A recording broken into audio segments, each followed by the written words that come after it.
Bismillahirrahmanirrahim. Assalamualaikum warahmatullahi wabarakatuh. Alhamdulillahi rabbil alamin. Wassalatu wassalamu ala nabiyil amin. Sayyiduna Muhammadin wa ala alihi wa sahbihi wa tabi'in wa tabi'ihim wa jami'il mu'minin. Puji syukur kita limpahkan kehadiran Allah Subhanahu wa taala. Salawat dan salam kepada junjungan kita Sayyidul Mursalin, Nabiyul Mustafa, Sayyiduna Muhammad sallallahu alaihi wasallam pada hari Jumat yang mulia ini, tanggal 1 Rabiul Awal 1448 Hijriah, bertepatan dengan tanggal 14 Agustus 2026 Miladiah.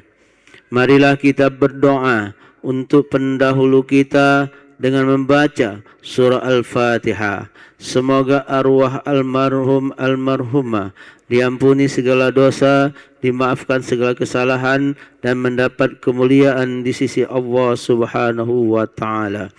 Al-Fatihah ala hadhihi niyyah wa kulli niyyatin salihah wa nas'alullaha ta'ala ay yukhaffif anhum siqal al-awzar wa yarzuquhum 'aisyatal abrar wa yarhamuhum wa walidina wa walidihim khassa wa amwatana wa amwatal muslimin 'amma la siyama ila janabil muassisil karim li hadzal masjidil azim almarhum Sultan Mahmud Badaruddin summa ila arwah almarhum Kiai Masagus Haji Abdul Hamid bin Masagus Haji Mahmud wal marhum Syekh Abdul Somad Al-Palembani wal marhum Kiai Haji Abdul Rashid Shiddiq Al-Hafiz wal marhum Kiai Haji Ahmad Syazili Mustafa bin Kiai Haji Muhammad Mustafa Malik wal marhum Kiai Agus Haji Muhammad Zain Syukri wal marhum Kiai Haji Yusuf Umar wal marhum Kiai Agus Haji Ahmad Zainal Abidin Naning wal marhum Kiai Haji Dahlan Suud Kandis Al-Hafiz wal marhum Kiai Agus Haji Ahmad Syajari wal marhum Kiai Haji Muhammad Harun Zain wal marhum Kiai Haji Abdullah Zawawi Izam bin Kiai Haji Anwar wal marhum Kiai Haji Muslim Ansari wal marhum Kiai Kemas Haji Yunus Al-Hafiz wal marhum Kiai Agus Haji Abdul Hamid Nangci wal marhum Kiai Kemas Haji Umar bin Kemas Haji Abdul Rahman wal marhum Kiai Haji Abdul Malik Tajuddin wal marhum Kiai Haji Muhammad Amin Azhari atau Kiai Cekming wal marhum Ustaz Kemas Haji Ibrahim Umari bin Kiai Kemas Haji Umar wal marhum Ustaz Kemas Haji Muhammad Salim Umari bin Kemas Haji Umar wal marhum Ustaz Haji Ahmad Syukri Ahkab Esas wal marhum Ustaz Haji Muhammad Syu'ad Tayyib wal marhum Ustaz Haji Muhammad Bunyamin Tayyib wal marhum Dr. Andes Kiai Agus Haji Jalaluddin wal marhum Kiai Haji Taufik Asnuri bin Haji Hasnuri Royani wal marhum Haji Jalaluddin wal marhum Kemas Nang Uti Abu wal marhum Sayyid Hamid Syahbubi wal marhum Kiai Agus Haji Abdullah Mas'ud wal marhum Kiai Agus Muhammad Zamzam wal marhum Kiai Mas Agus Haji Husin Umri wal marhum Kiai Agus Haji Ahmad Nawawi Denci Al-Hafiz bin Kiai Agus Denci wal marhum Haji Eka Rasya Putra bin Haji Syarnubi Said wal marhum Raden Haji Arifai atau Mangyan wal marhum Raden Haji Ali Amin wal marhum Raden Syarif Anwar bin Raden Muhammad Said Prabu Diraja wal marhum Kiai Agus Haji Muhammad Azhari bin Kiai Agus Haji Muhammad Ma'ruf wal marhum Kiai Haji Ahmad Dr. Andes Ansari Madani bin Haji Madani wal marhum Husnari binti Sarwan wal marhum Muhammad Syahri bin Ja'far wal marhumah Masrifah binti Abdurrahman wal marhum Ramli bin Rozali wal marhumah Wasim binti Surib walmarhum Ja'far bin Yusuf, walmarhum Saina binti Ja'far, walmarhum Ali Hasan bin Ja'far, walmarhum Ki Agus Mustafa bin Ki Agus Abdullah, walmarhum Subadi bin Jupawira, walmarhum Sri Haryati binti Ngadiman, walmarhum Haji Iskandar bin Muhammad Syahri, walmarhum Haji Nuryana binti Muhammad Zain, walmarhum Yatiman bin Muhammad Syahri, walmarhum Andrian Syah bin Yatiman, walmarhum Intan Tiani binti Yatiman, walmarhumah Putri Mayang Sari binti Haji Usmaidi, walmarhumah Niana Wulandari binti Ki Agus Ibrahim, walmarhum Maulud bin Alam Syah, walmarhum Rasmala Dewi bin Ramli, walmarhum Haji Jali bin Dullah, walmarhum Dr. Andes Haji Mas'ud Ridwan bin Ramli Razali. Summa ila hadratin Nabil Mustafa Sayyidina Muhammad Rasulillah sallallahu alaihi wasallam wa ala alihi wa ashabihi wa zurriyati kiram. Al-Fatihah. A'udzubillahi minasyaitonir rajim. Bismillahirrahmanirrahim. Alhamdulillah rabbil alamin.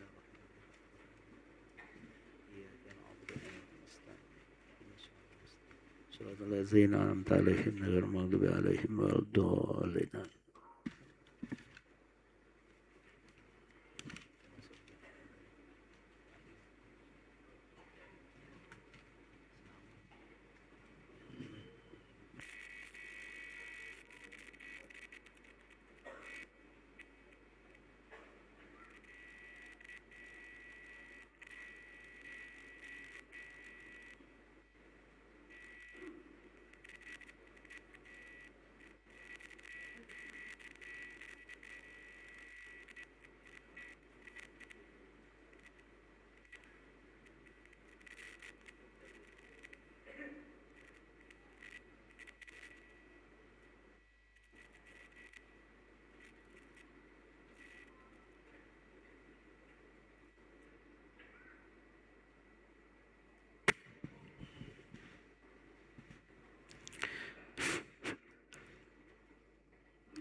Himbauan atau pemberitahuan kepada seluruh pedagang di lingkungan Masjid Sultan Mahmud Badaruddin Jayakromo diwajibkan tidak bertransaksi lagi ketika azan berkumandang. Haram bertransaksi. Terima kasih.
Bismillahirrahmanirrahim.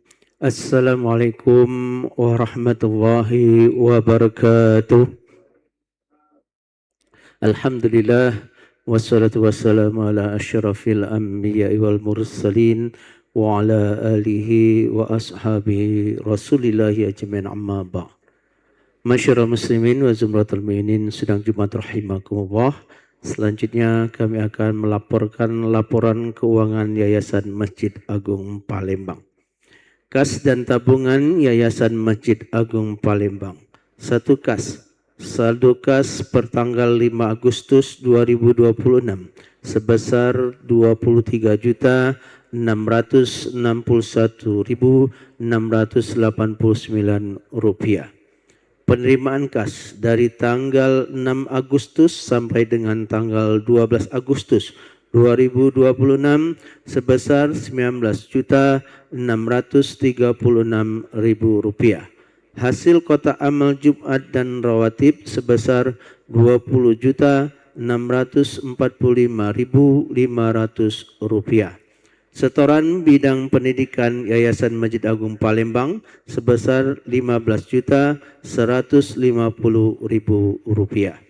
Jumlah penerimaan kas sebesar Rp73.189.000. Pengeluaran kas dari tanggal 6 Agustus sampai dengan tanggal 12 Agustus 2026 sebesar Rp59.733.300. Jumlah saldo kas per tanggal 12 Agustus 2026 sebesar Rp19.359.889. 2. Tabungan Yayasan Masjid Agung Palembang di bank. 1. Tabungan operasional Yayasan sebesar Rp441.658.104,39. 2. Tabungan pembangunan sebesar Rp38.716.747.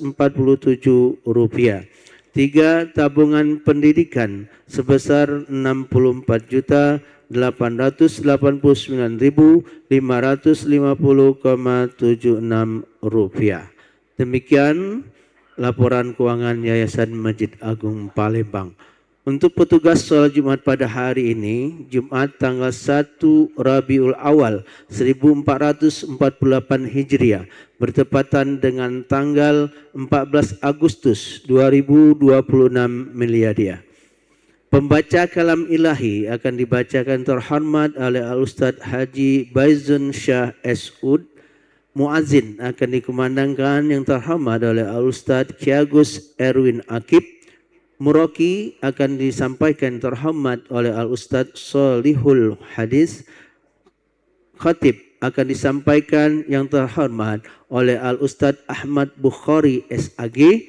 Imam akan diimami yang terhormat oleh Al-Ustadz Haji Syamsul Bahari SAG. Demikian petugas sholat Jumat pada hari ini. Selanjutnya untuk tausiah subuh Ahad tanggal 3 Rabiul Awal 1448 Hijriah, bertepatan dengan tanggal 16 Agustus 2026 Miladiah, yang akan disampaikan yang terhormat oleh Al-Habib Hasan bin Ali Al-Habsi. Demikian tausiah subuh Ahad nanti. Atas nama pengurus Yayasan Masjid Agung Palembang mengucapkan jazakumullah khairan katsira. Semoga Allah membalas dengan sebaik-baik balasan yang telah diwakafkan, diinfakkan, disedekahkan harta jamaah sekalian. Semoga akan bermanfaat fid dunya wal akhirah.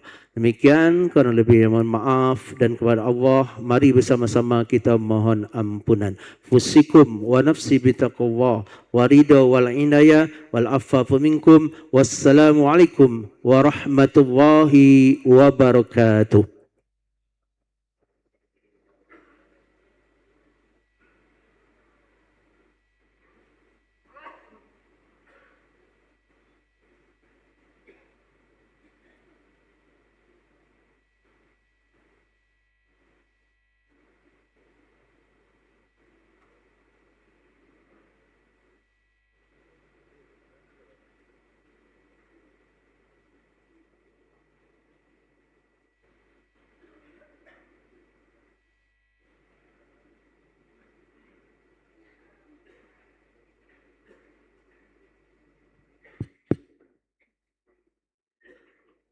Assalamualaikum warahmatullahi wabarakatuh.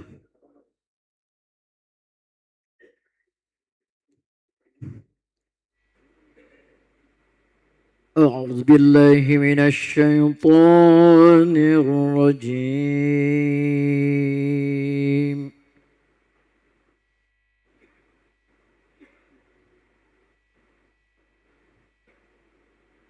بسم الله الرحمن الرحيم.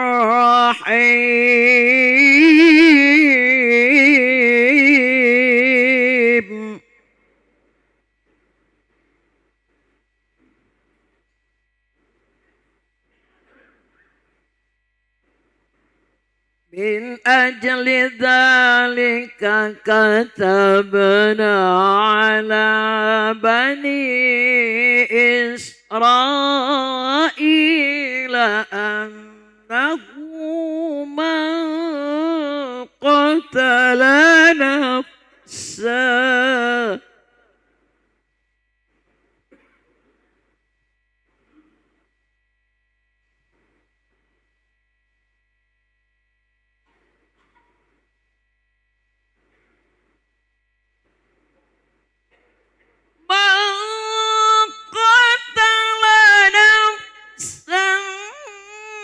بغير نفس أو فساد في الأرض فكأنما قتل الناس جميعا.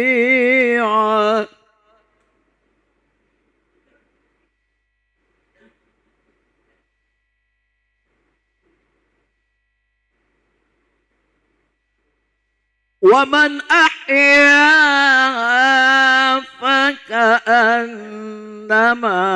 أحيا الناس جميعا.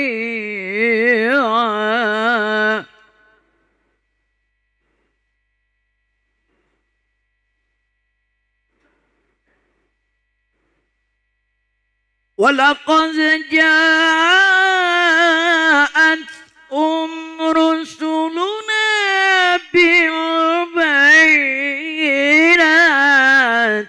ثم إن كثيرا منهم بعد ذلك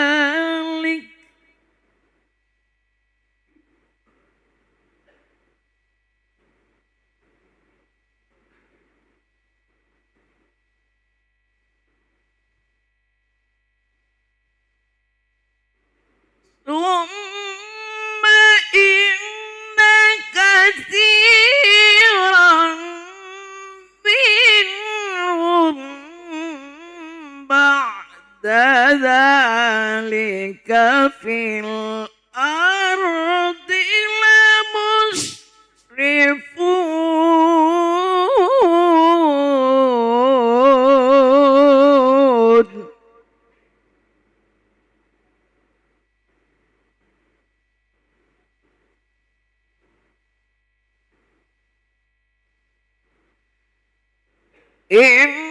إنما جزاء الذين يحاربون الله ورسوله ويسعون في الأرض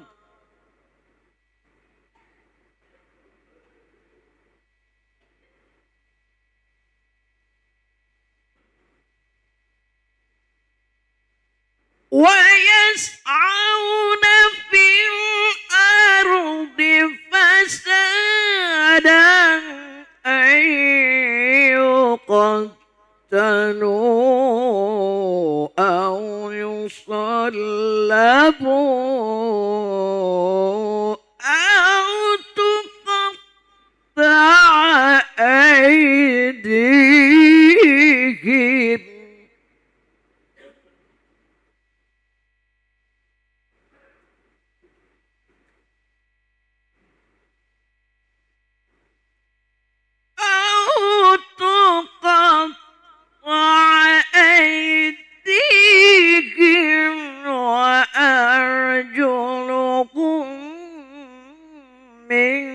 خلاف أو ينفع من الأرض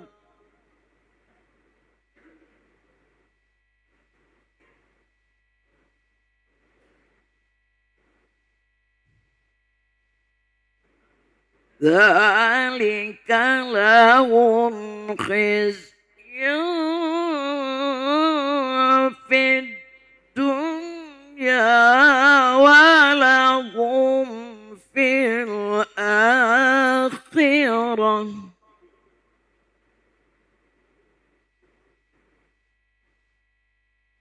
ولهم في الآخرة عذاب عظيم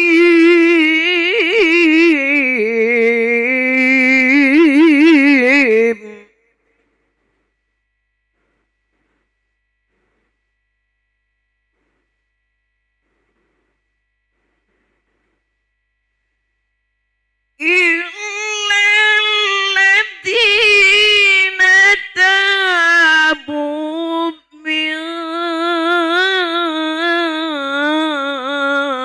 قبل أن تقدروا عليهم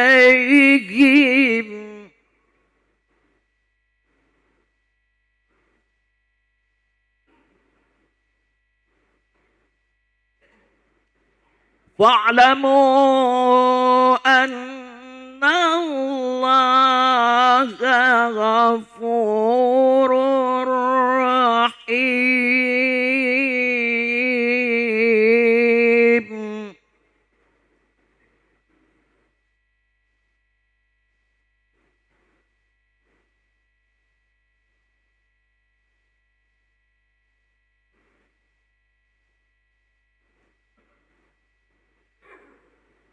يا أيها الذين آمنوا اتقوا الله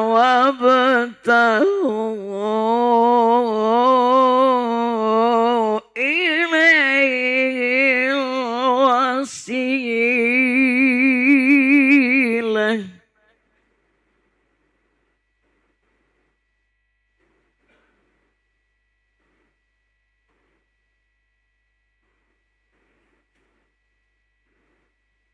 يا أيها الذين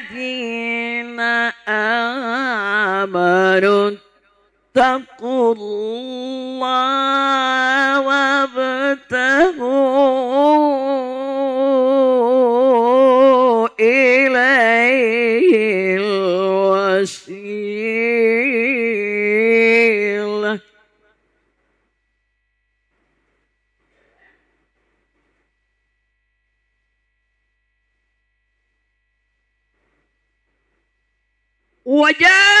وجاهدوا في سبيله لعلكم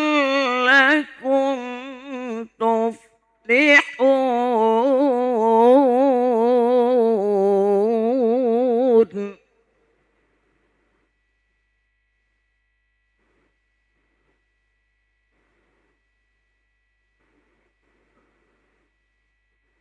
إن الذين كفروا لو أن لكم ما في الأرض جميعا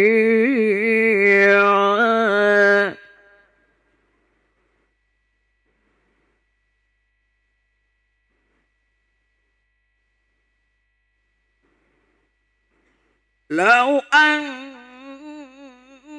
لهم ما في الأرض جميعا ومثله معه ليفتدوا به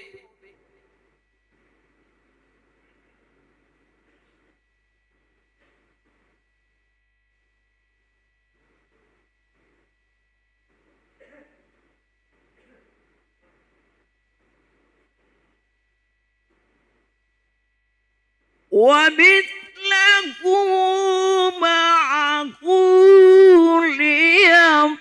ليفتدوا به من عذاب يوم القيامة ما تقبل منهم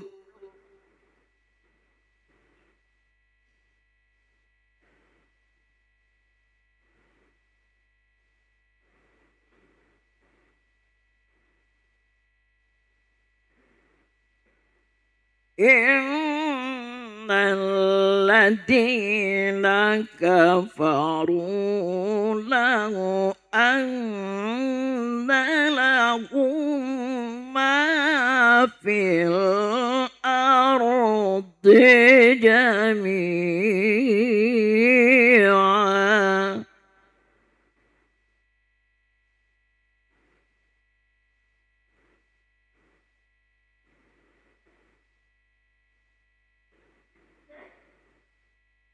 لهم ما في الأرض جميعا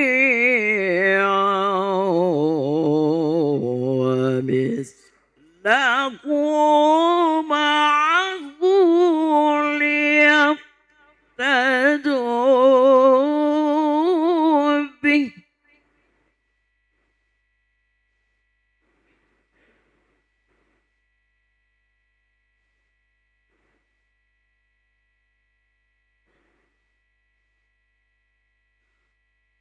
ومثله معه ليفتدوا به من عذاب يوم القيامة ما تقبل منهم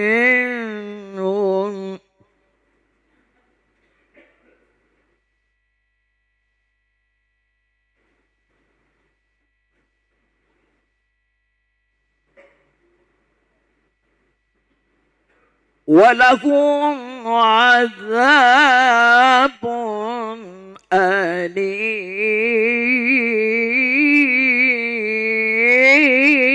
أليم ولهم عذاب أليم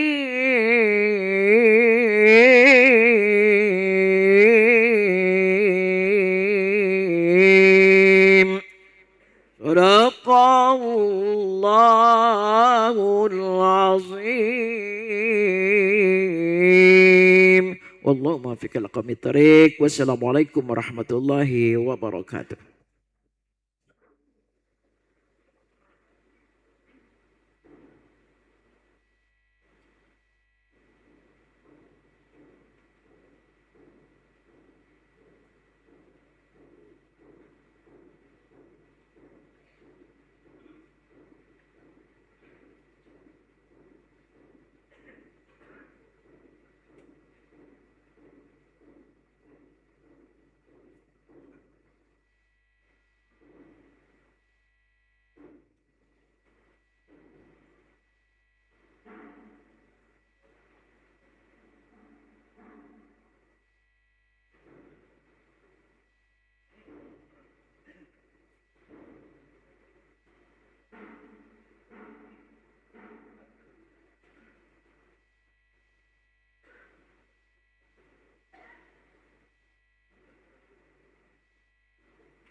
الله أكبر الله أكبر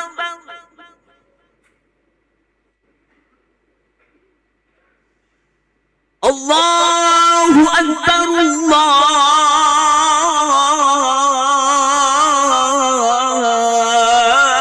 الله أكبر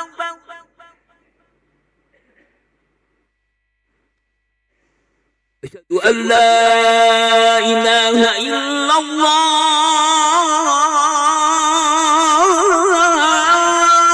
الله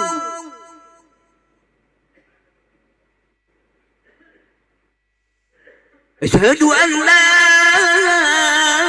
إله إلا الله.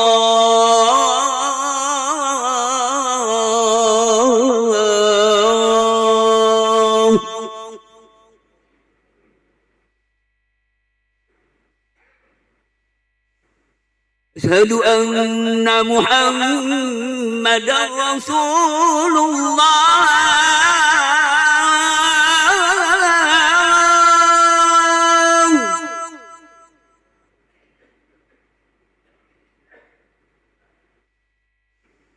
أشهد أن محمدا رسول الله.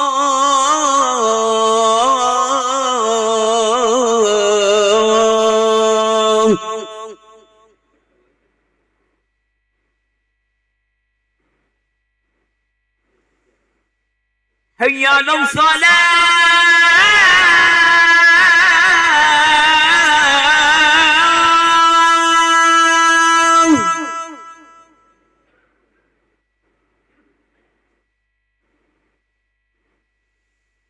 هيا على الصلاة.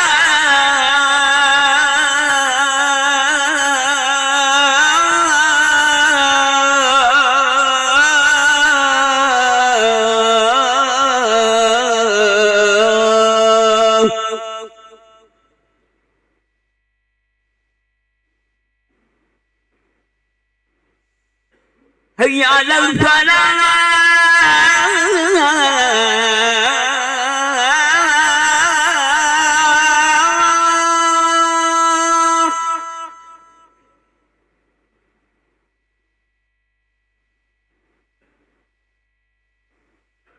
هيا على الفلاح.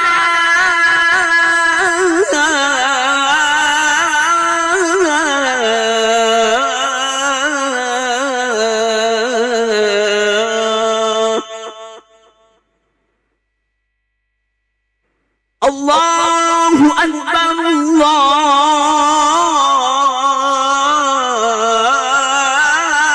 الله أكبر. لا إله إلا الله.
Assalamualaikum warahmatullahi wabarakatuh.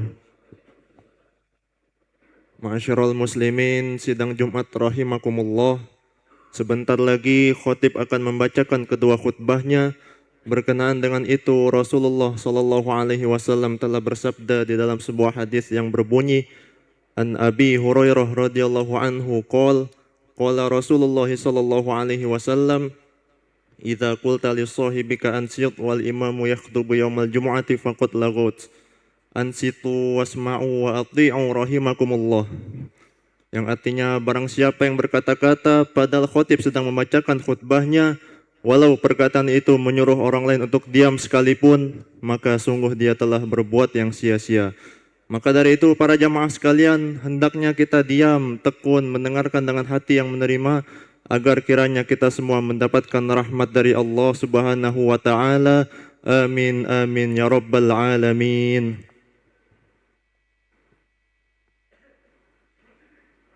Inna Allah wa malaikatahu yusalluna 'alan nabi. Ya ayyuhalladzina amanu sallu 'alaihi wa sallimu taslima. Allahumma salli wa sallim ala sayyidina Muhammadin sayyidil mursalin wa ala alihi at-tayyibin at-tahirin wa ashabihi al-akramin warḍa anhum ajma'in birahmatika ya arhamar rahimin. Assalamualaikum warahmatullahi wabarakatuh. Allahu akbar, Allahu akbar, Allahu akbar, Allahu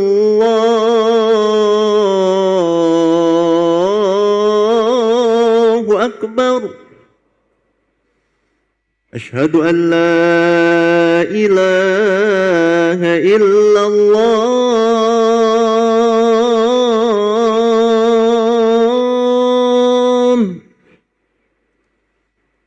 Asyhadu an la ilaha illallah.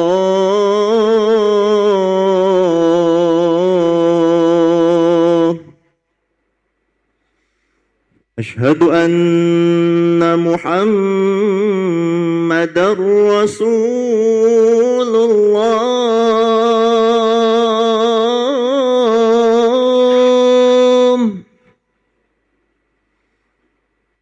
Asyhadu anna Muhammadar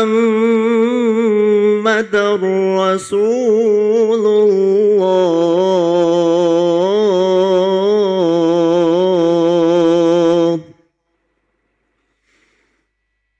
Hayya 'alas salam.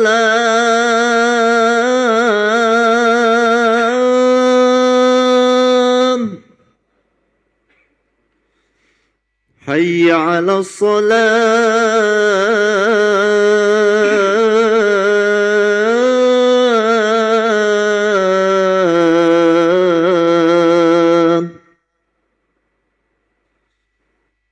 Hayya 'alal falah.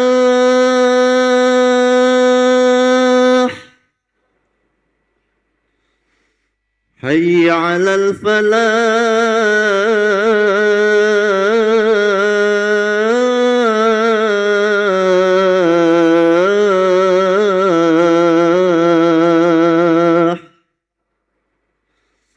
Allahu akbar, Allahu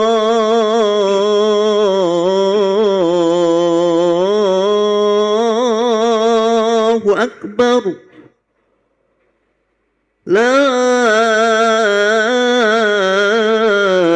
ilaha illallah.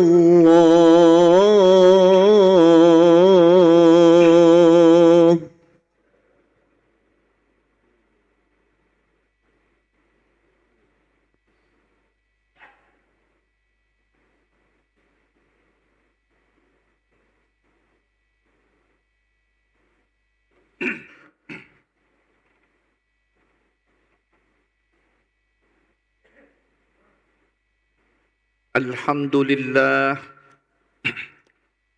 الذي هدانا إلى سبل السلام أشهد أن لا إله إلا الله وحده لا شريك له ذو الجلال والإكرام وأشهد أن سيدنا ونبينا محمدا عبده ورسوله المبعوث رحمة للأنام اللهم صل وسلم وبارك على سيدنا محمد وعلى آله وأصحابه ومن تبعه إلى آخر الأيام أما بعد فيا عباد الله اتقوا الله حق تقاته ولا تموتن إلا وأنتم مسلمون Ma'asyiral hadirin jamaah salat Jum'ah rahimakumullah. Alhamdulillah syukur. Pertama-tama marilah senantiasa kita mempersembahkan kehadirat Allah Subhanahu wa taala yang dengan kudrah dan iradahnya jualah kita semua bisa hadir ke masjid ini, Masjid Agung Sultan Mahmud Badarudin II Jaya Wikramo, dalam rangka menunaikan salat Jum'ah secara berjamaah. Mudah-mudahan seluruh rangkaian amal ibadah kita hari ini khususnya akan diterima oleh Allah Subhanahu wa taala. Salawat dan salam semoga senantiasa tetap tercurah selalu kepada suri tauladan hidup kita baginda besar Nabi Muhammad sallallahu alaihi wasallam, dan juga tidak lupa kepada semua keluarga, sahabat dan pengikut-pengikutnya hingga akhir zaman. Semoga kita semua dan keluarga kita termasuk golongan orang-orang yang akan mendapatkan syafaatnya nanti di yaumil qiyamah. Amin ya rabbal alamin. Ayuhal ikhwan rahimakumullah. Selaku khatib, izinkan khatib mengingatkan dan mengajak kita semua, terkhusus diri kami sendiri. Marilah kita selalu berusaha dan berupaya meningkatkan keimanan dan ketakwaan kepada Allah Subhanahu wa taala, yang tentunya dengan jalan imtithalul awamirillah wajtinabun nawahi, menunaikan secara total atas segala yang Allah Subhanahu wa taala perintahkan dan menjauhi secara total atas segala yang dilarang oleh Allah Subhanahu wa taala. Hari ini di hari Jumat pertama di bulan Rabiul Awal di tahun 1448 Hijriah, bersamaan bertepatan 1 Rabiul Awal yang dikenal dengan hari kelahiran Nabi Muhammad sallallahu alaihi wasallam. Dan dalam momentum waktu yang dekat, insyaallah dalam waktu yang akan datang, kita akan mensyukuri nikmat kemerdekaan 17 Agustus yang akan datang. Maka berkenaan dengan itu, khatib ingin menyampaikan judul khutbah kali ini adalah ada 3 macam 17 yang tidak boleh dilupakan, terkhusus bagi kita seorang muslim yang menjadi warga negara Indonesia. 17 yang pertama adalah yang tidak boleh kita lupakan tentunya selaku seorang muslim adalah 17 rakaat. Bukankah agama Islam itu dibangun atas 5 dasar? Artinya, jangan pernah mengaku sebagai seorang muslim jika 5 karakter ini tidak ada di dalam diri seorang muslim. Bahkan Nabi SAW telah menegaskan di dalam hadisnya, sebagaimana beliau SAW bersabda, "Buniyal Islamu ala khamsin." Dibangun agama Islam itu atas 5 dasar. Jangan pernah mengaku seorang muslim jika 5 karakter tidak ada di dalam diri seorang muslim tersebut. Yang pertama, syahadati an la ilaha illallah wa anna Muhammadar Rasulullah. Bahwa engkau bersaksi tidak ada Tuhan yang wajib disembah kecuali Allah Subhanahu wa taala, dan Nabi Muhammad adalah utusan Allah Subhanahu wa taala. Wa iqamis shalah, diataf disambung dengan salat, mendirikan solat. Wa ita'iz zakah, dilanjutkan dengan membayar zakat. Wa hajjul bait, menunaikan ibadah haji ke Baitullah. Dan yang kelima, wasaumi Ramadan, berpuasa di bulan Ramadan. Rawahul Bukhari wa Muslim. Ma'asyiral hadirin, jamaah salat Jumat rahimakumullah. Maka artinya jika dia menunaikan ibadah puasa, berarti ia sudah berhaji. Jika ia sudah menunaikan haji, berarti ia sudah membayar zakat. Jika ia membayar zakat, berarti ia sudah solat. Dan jika ia sudah tunaikan solat, berarti ia seorang muslim. Mungkin dia tidak berhaji, masih bisa dikatakan seorang muslim dengan sebab ibadah haji hanya bagi yang mampu. Man istata'a ilaihi sabila. Pun mungkin jika tidak berpuasa masih dikatakan seorang muslim sebab dalam keadaan sakit ataupun musafir. Mungkin pun jika tidak membayar zakat bisa dikatakan seorang muslim sebab zakat bagi yang mampu. Kalau makan saja susah, bagaimana mungkin mengeluarkan zakat tersebut? Tapi jika dia tidak solat, tidak ada tawar-menawar tentang solat, selagi masih ada ruh di kandung badan, maka solat tetap diwajibkan. Sampai-sampai jika tidak mampu solat berdiri, silahkan duduk. Jika tidak mampu solat duduk, silahkan berbaring. Jika tidak mampu solat berbaring, solat dengan isyarat. Pun jika tidak mampu solat dengan isyarat, silahkan solat di dalam hatinya. Ma'asyiral hadirin, jamaah salat Jumat rahimakumullah. Ibadah-ibadah yang lain Allah Subhanahu wa taala perintahkan melalui perantara malaikat Jibril seperti puasa, zakat, haji dan lain sebagainya. Tapi perintah solat adalah perintah yang langsung. Nabi Muhammad sallallahu alaihi wasallam menghadap Allah Subhanahu wa taala tanpa perantara malaikat Jibril yang melalui peristiwa Isra wal Mi'raj.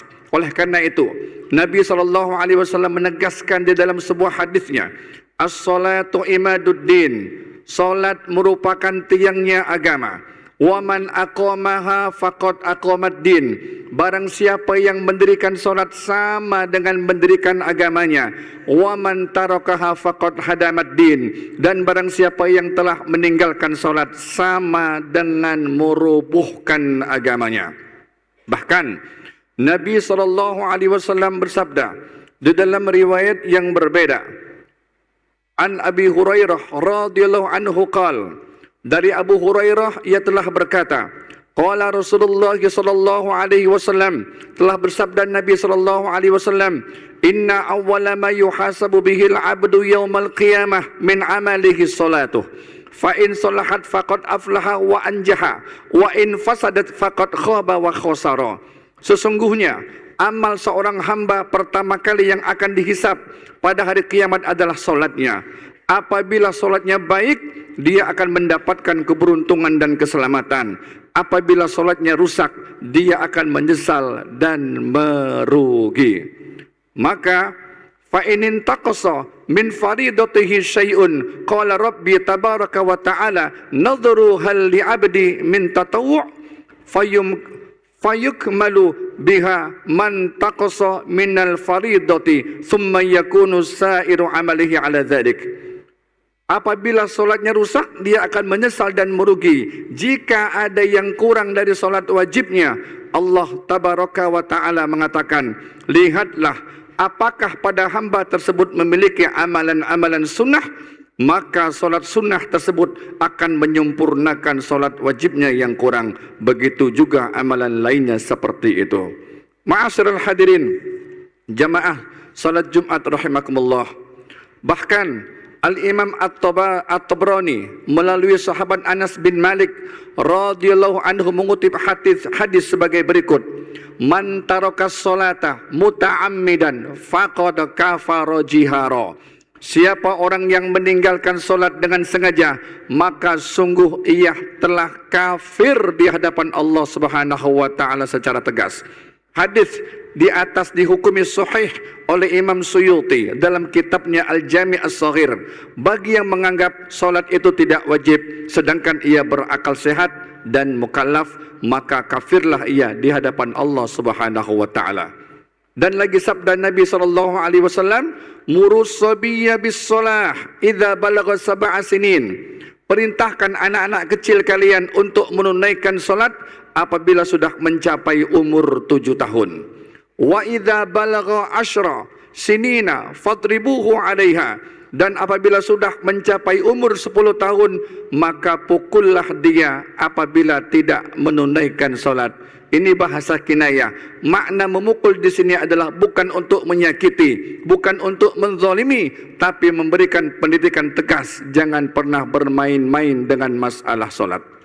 Bukankah manusia yang paling sombong adalah manusia yang tidak mau sujud kepada Tuhan yang telah menciptakannya pertama kali? Ayuhal ikhwan rahimakumullah. 17 yang kedua yang tidak boleh kita lupakan dalam sejarah adalah 17 Ramadan. 17 Ramadan adalah momentum dikenal dengan peristiwa nuzulul Quran, yakni diturunkan Al-Quran. Ada dua landasan peristiwa tersebut mengacu pada Al-Quran surah Al-Anfal ayat nomor 41 yang berbunyi, "Wa ma anzalna ala abdina yaumal furqani yaumal taqal jam'an wallahu ala kulli syai'in qadir." Dan kepada apa yang kami turunkan kepada hamba kami Muhammad sallallahu alaihi wasallam di hari Furqan, yaitu di hari bertemunya dua pasukan. Wallahu ala kulli syai'in qadir, dan Allah maha kuasa atas segala tiap-tiap sesuatu. Al-Anfal ayat nomor 41.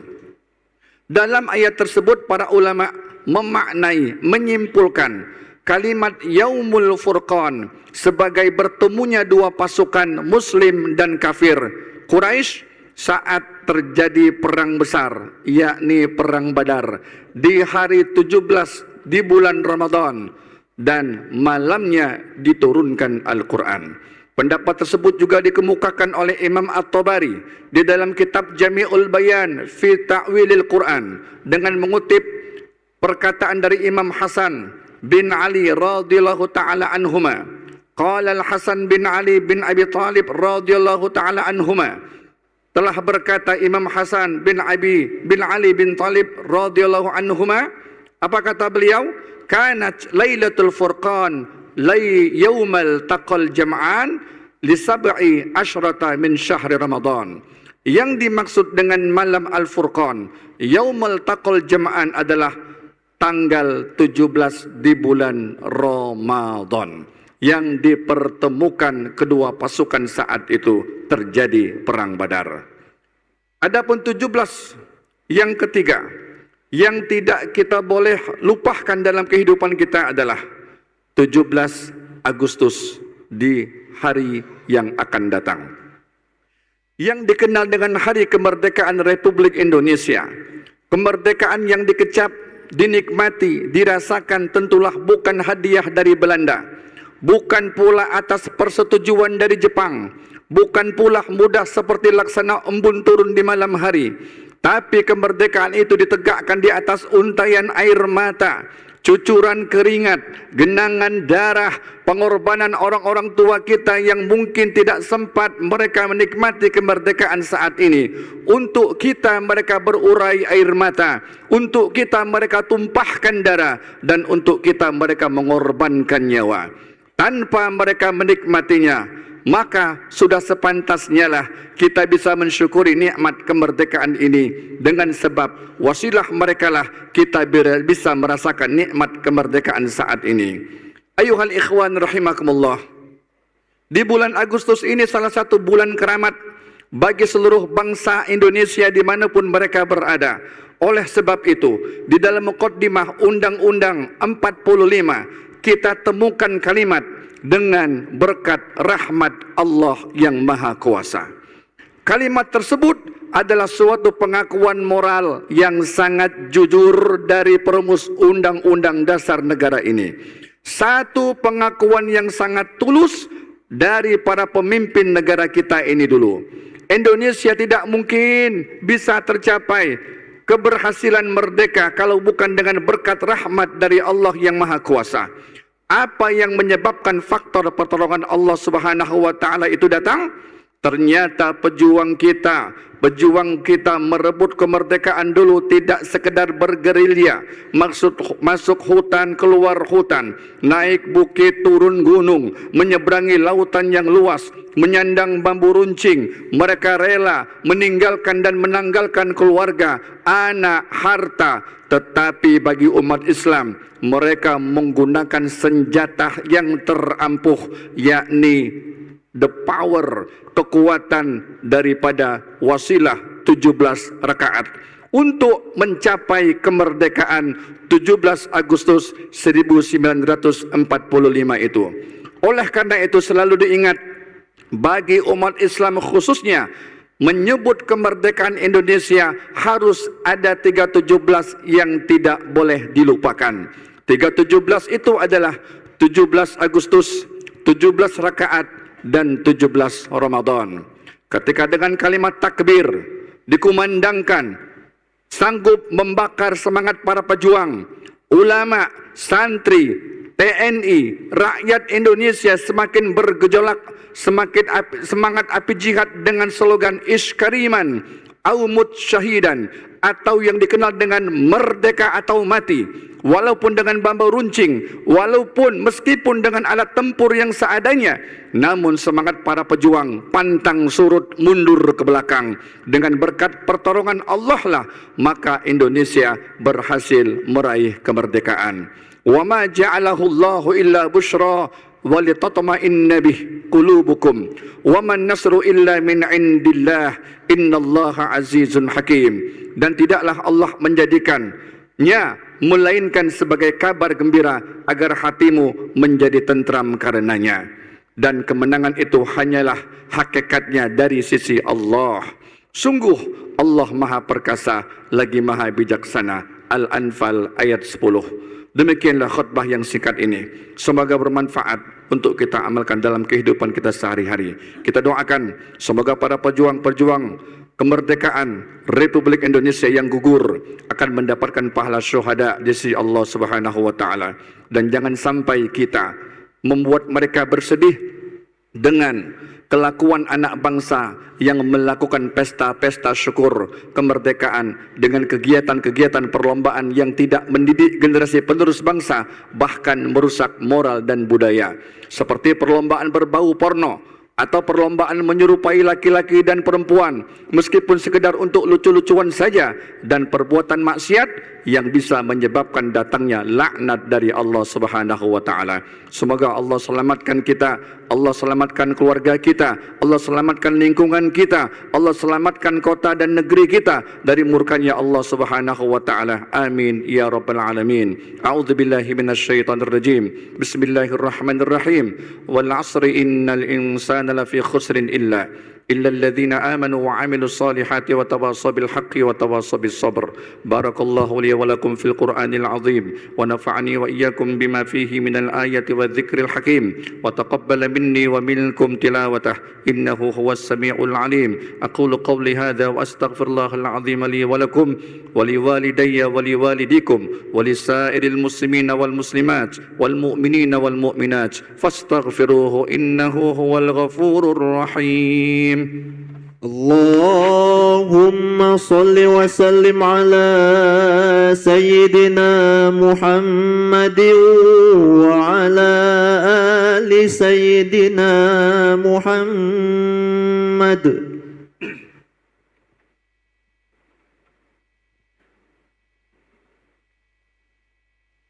Alhamdulillah nahmaduhu wa nasta'inuhu wa nastaghfiruh wa na'udzu billahi min syururi anfusina wa min sayyiati a'malina. Man yahdihillahu fala mudilla lahu wa man yudlil fala hadiya lahu. Wa asyhadu an la ilaha illallah wahdahu la syarika lahu wa asyhadu anna sayyidana wa nabiyyana Muhammadan abduhu wa rasuluh la nabiyya wa la rasula ba'dah. Allahumma salli wa sallim wa barik ala sayyidina Muhammad wa ala alihi wa ashabihi ajma'in.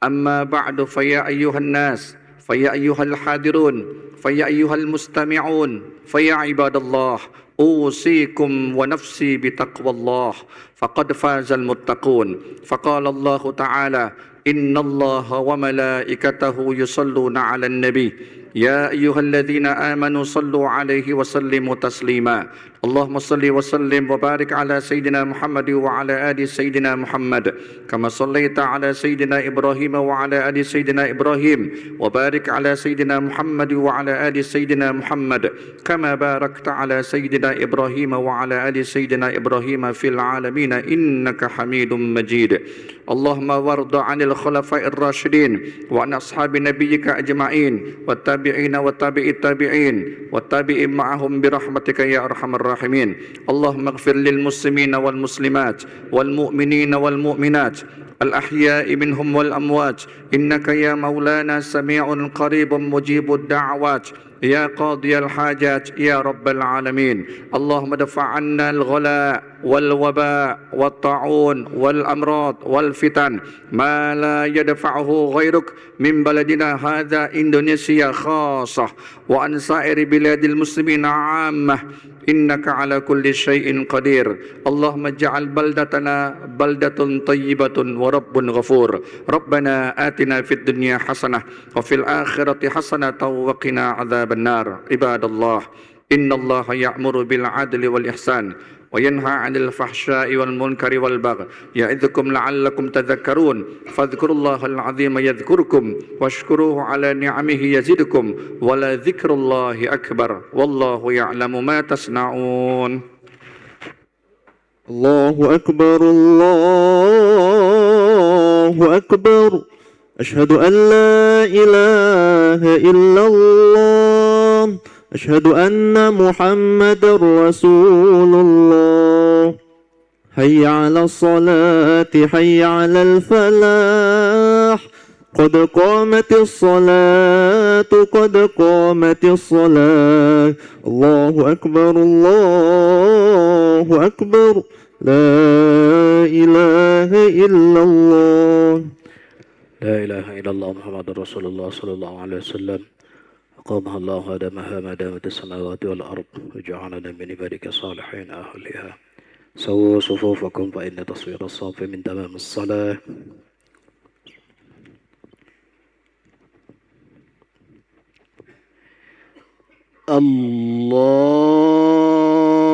الله أكبر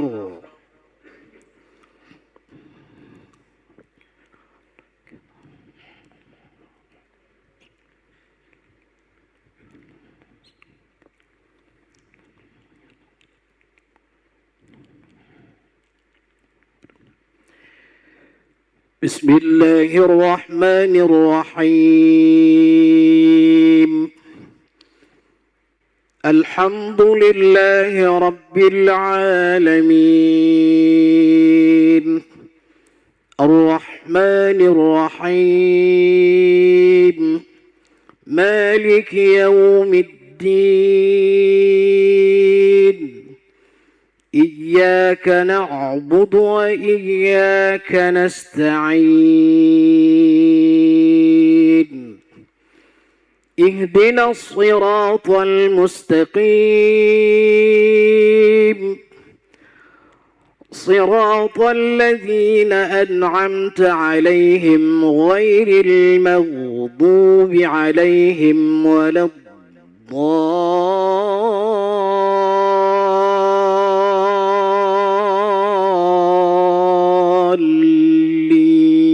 الضالين آمين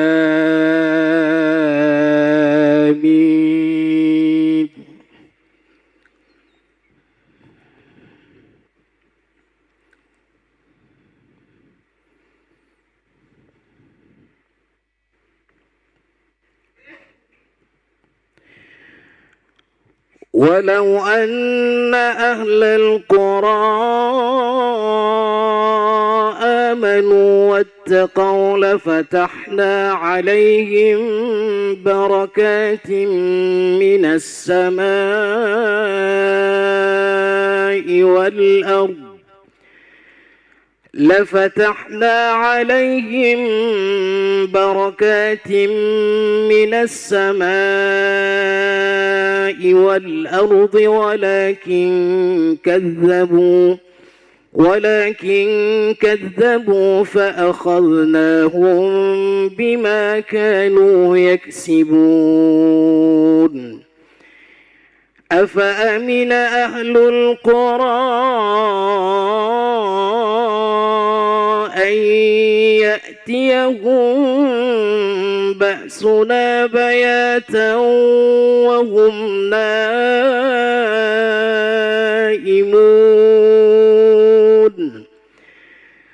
أوأمن أهل القرى أن يأتيهم بأسنا ضحى وهم يلعبون أفأمنوا مكر الله فلا يأمن مكر الله إلا القوم الخاسرون.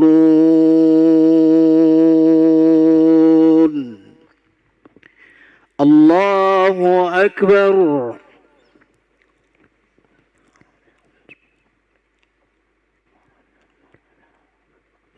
سمع الله لمن حمده. الله أكبر.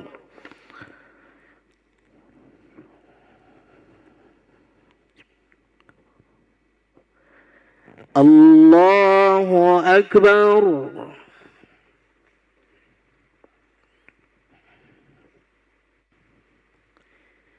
الله أكبر.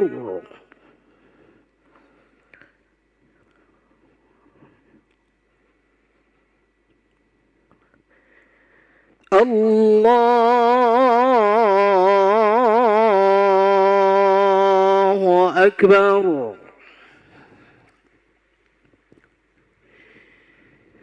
بسم الله الرحمن الرحيم. الحمد لله رب العالمين الرحمن الرحيم مالك يوم الدين إياك نعبد وإياك نستعين اهدنا الصراط المستقيم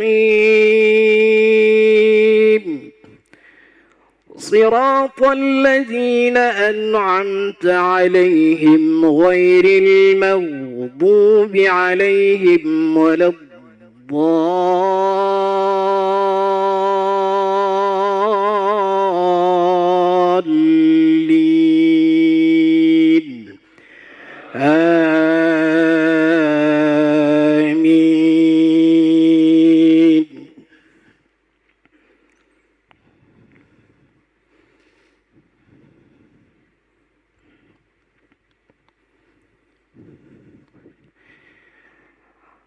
أولم يهد للذين يرثون الأرض من بعد أهلها أن لو نشاء أصبناهم بذنوبهم ونطبع على قلوبهم فهم لا يسمعون. تلك القرى نقص عليك من أنبائها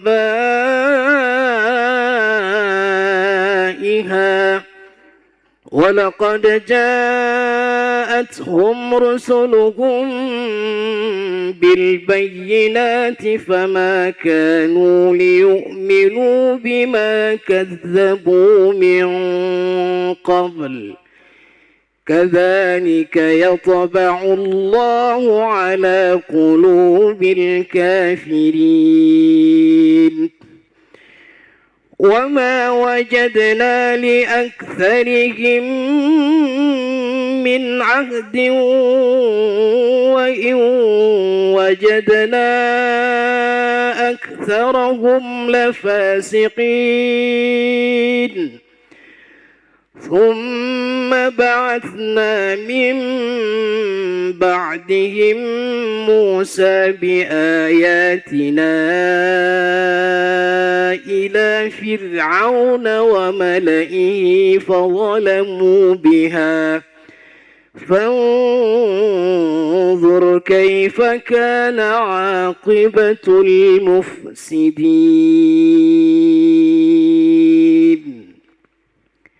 الله أكبر.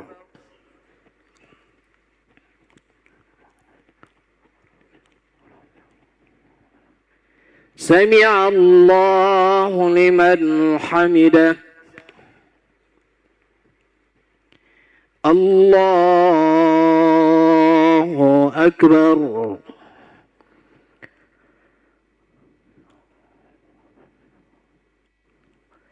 الله أكبر.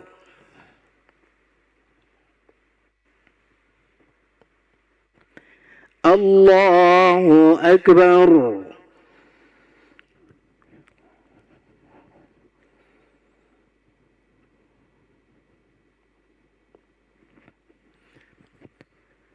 الله أكبر.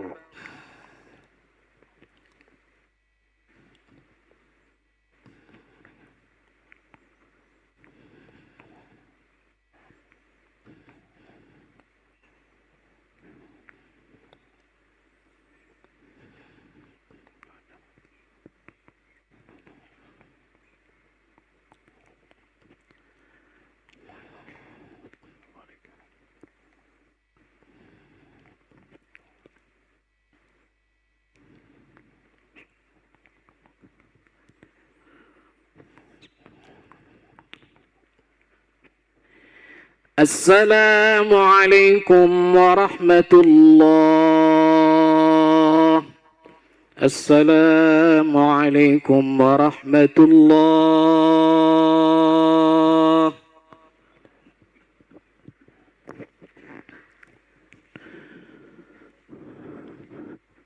أستغفر الله العظيم. أستغفر الله العظيم. أستغفر الله العظيم الذي لا إله إلا هو الحي القيوم وأتوب إليه. أعوذ بالله من الشيطان الرجيم. بسم الله الرحمن الرحيم. الحمد لله رب العالمين الرحمن الرحيم مالك يوم الدين إياك نعبد وإياك نستعين اهدنا الصراط المستقيم صراط الذين أنعمت عليهم غير المغضوب عليهم ولا الضالين آمين. بسم الله الرحمن الرحيم. الحمد لله رب العالمين الرحمن الرحيم مالك يوم الدين إياك نعبد وإياك نستعين اهدنا الصراط المستقيم صراط الذين أنعمت عليهم غير المغضوب عليهم ولا الضالين آمين. بسم الله الرحمن الرحيم. الحمد لله رب العالمين الرحمن الرحيم مالك يوم الدين إياك نعبد وإياك نستعين اهدنا الصراط المستقيم صراط الذين أنعمت عليهم غير المغضوب عليهم ولا الضالين آمين. بسم الله الرحمن الرحيم. الحمد لله رب العالمين الرحمن الرحيم مالك يوم الدين إياك نعبد وإياك نستعين اهدنا الصراط المستقيم صراط الذين أنعمت عليهم غير المغضوب عليهم ولا الضالين آمين. بسم الله الرحمن الرحيم. الحمد لله رب العالمين الرحمن الرحيم مالك يوم الدين إياك نعبد وإياك نستعين اهدنا الصراط المستقيم صراط الذين أنعمت عليهم غير المغضوب عليهم ولا الضالين آمين. بسم الله الرحمن الرحيم. الحمد لله رب العالمين الرحمن الرحيم مالك يوم الدين إياك نعبد وإياك نستعين اهدنا الصراط المستقيم صراط الذين أنعمت عليهم غير المغضوب عليهم ولا الضالين آمين. بسم الله الرحمن الرحيم الحمد لله رب العالمين الرحمن الرحيم مالك يوم الدين إياك نعبد وإياك نستعين اهدنا الصراط المستقيم صراط الذين أنعمت عليهم غير المغضوب عليهم ولا الضالين آمين بسم الله الرحمن الرحيم قل هو الله أحد الله الصمد لم يلد ولم يولد ولم يكن له كفوا أحد بسم الله الرحمن الرحيم قل هو الله أحد الله الصمد لم يلد ولم يولد ولم يكن له كفوا أحد بسم الله الرحمن الرحيم قل هو الله أحد الله الصمد لم يلد ولم يولد ولم يكن له كفوا أحد بسم الله الرحمن الرحيم قل هو الله أحد الله الصمد لم يلد ولم يولد ولم يكن له كفوا أحد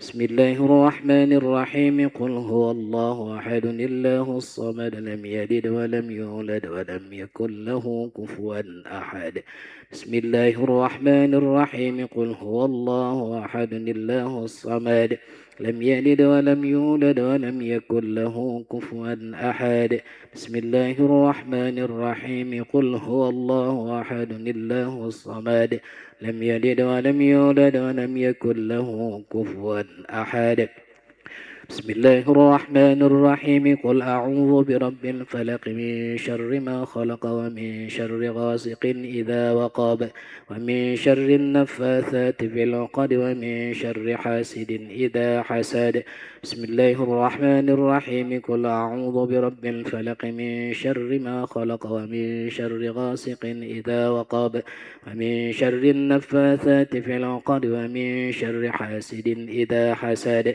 بسم الله الرحمن الرحيم قل أعوذ برب الفلق من شر ما خلق ومن شر غاسق إذا وقب ومن شر النفاثات في العقد ومن شر حاسد إذا حسد بسم الله الرحمن الرحيم قل أعوذ برب الفلق من شر ما خلق ومن شر غاسق إذا وقب ومن شر النفاثات في العقد ومن شر حاسد إذا حسد بسم الله الرحمن الرحيم قل أعوذ برب الفلق من شر ما خلق ومن شر غاسق إذا وقب ومن شر النفاثات في العقد ومن شر حاسد إذا حسد بسم الله الرحمن الرحيم قل أعوذ برب الفلق من شر ما خلق ومن شر غاسق إذا وقب ومن شر النفاثات في العقد ومن شر حاسد إذا حسد بسم الله الرحمن الرحيم قل أعوذ برب الفلق من شر ما خلق ومن شر غاسق إذا وقب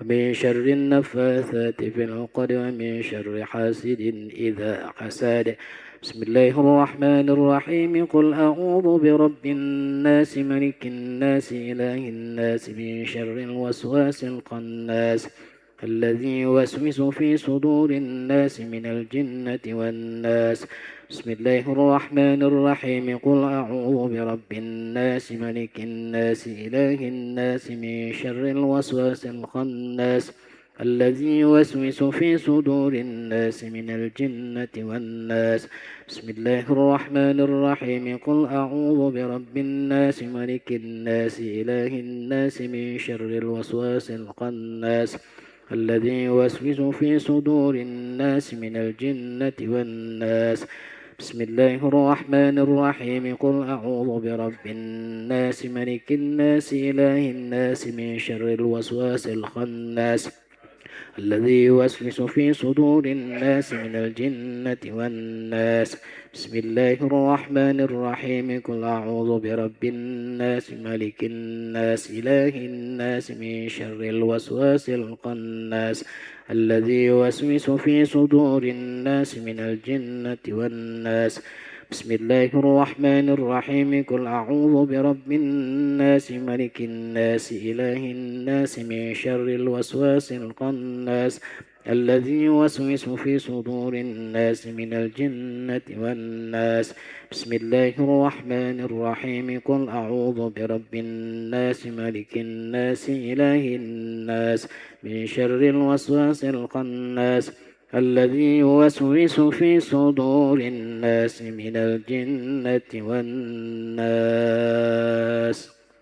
يا لطيف يا كافي يا حفيظ يا شافي يا لطيف يا كافي يا حفيظ يا شافي يا لطيف يا وافي الله يا كريم أنت الله لا إله إلا الله لا إله إلا الله موجود لا إله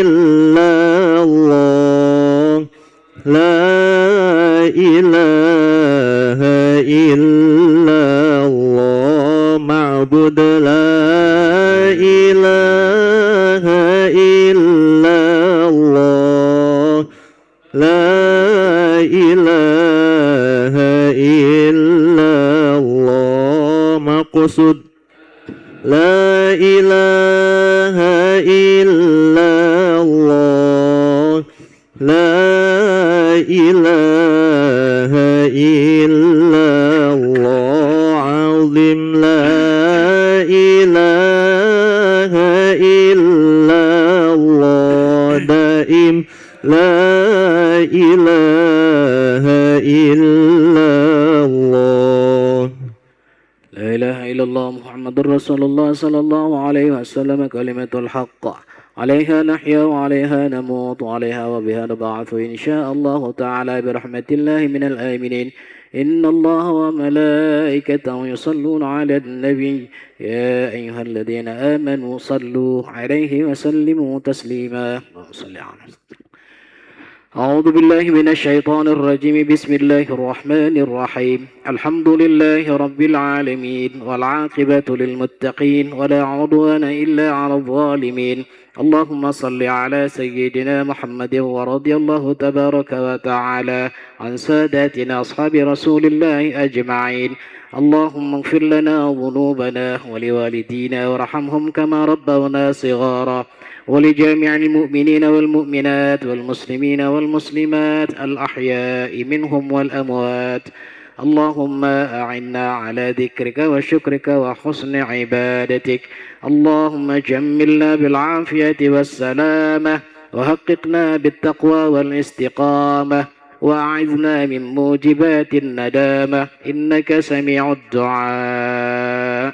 اللهم يا غني يا حميد يا مظلم يا معيد يا رحيم يا ودود يا فعال لما يريد اغننا يا الله بحلالك عن حرامك وأغننا بفضلك عن من سواك ربنا لا تزغ قلوبنا بعد إذ هديتنا وهب لنا من لدنك رحمة إنك أنت الوهاب ربنا عليك توكلنا وإليك نبنا وإليك المصير ولا حول ولا قوة إلا بالله العلي العظيم ربنا تقبل دعاء إنك أنت السميع العليم وتب علينا إنك أنت التواب الرحيم ربنا آتنا في الدنيا حسنة وفي الآخرة حسنة وقنا عذاب النار صلى الله على سيدنا محمد النبي الأمي وعلى آله وصحبه أجمعين سبحان ربك رب العزة عما يصفون والسلام على المرسلين والحمد لله رب العالمين تقبل الله منكم